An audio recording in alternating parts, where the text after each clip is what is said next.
Hi అండి, అందరూ ఎలా ఉన్నారు? నేను మీ అపర్ణ. ఇంట్లో ఒక వీట్ బ్రెడ్ ప్యాకెట్ కనపడంగానే ఎప్పుడూ చేసుకునేలాగా బ్రెడ్ని కొంచెం బటర్ వేసి అలా టోస్ట్ చేసేసుకొని తినేయకుండా ఇంకేదైనా కొంచెం వెరైటీగా ట్రై చేద్దాం అనుకోగానే అనిపించి ఆనియన్స్, కొంచెం గ్రీన్ చిల్లీ, కొంచెం కొత్తిమీర కూడా తరిగి పక్కన పెట్టుకొని కొంచెం బటర్ వేసేసి ఆ బటర్ కరగంగానే దానిలో జీడిపప్పు, బాదం పప్పు, పిస్తా పప్పు, కందిపప్పు, మినపప్పు, పెసరపప్పు లాంటివి కాకుండా 4 పల్లి పప్పులు వేసుకొని బాగా టోస్ట్ చేసేసుకొని తగినంత పసుపు, ఉప్పు, కారం, ధనియా, జీరా పొడి వేసేసుకొని కొంచెం ఉల్లిపాయలు, ఆ తరిగిన పచ్చిమిర్చి కూడా వేసి బాగా టోస్ట్ చేసేసుకొని మన సీక్రెట్ ఇంగ్రీడియంట్ అయిన మన కెచప్ కూడా వేసేసుకొని అలా ఇలా తిప్పేసేసి స్టవ్ ఆపేసుకొని ఆల్రెడీ రోస్ట్ చేసి పెట్టుకున్న ఆ బ్రెడ్ని చిన్న చిన్న స్లైసెస్గా కట్ చేసేసుకొని క్రంచీగా ఉంటాయండోయ్.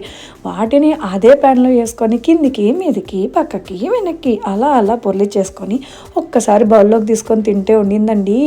అబ్బబ్బబ్బబ్బా ఎలా ఉందో ఇంక అసలు నా ఫేస్ చూసే మీకు అర్థమైపోతుంది. మీరు ట్రై చేయండి. ఇంకెందుకు ఆలస్యం? బాయ్.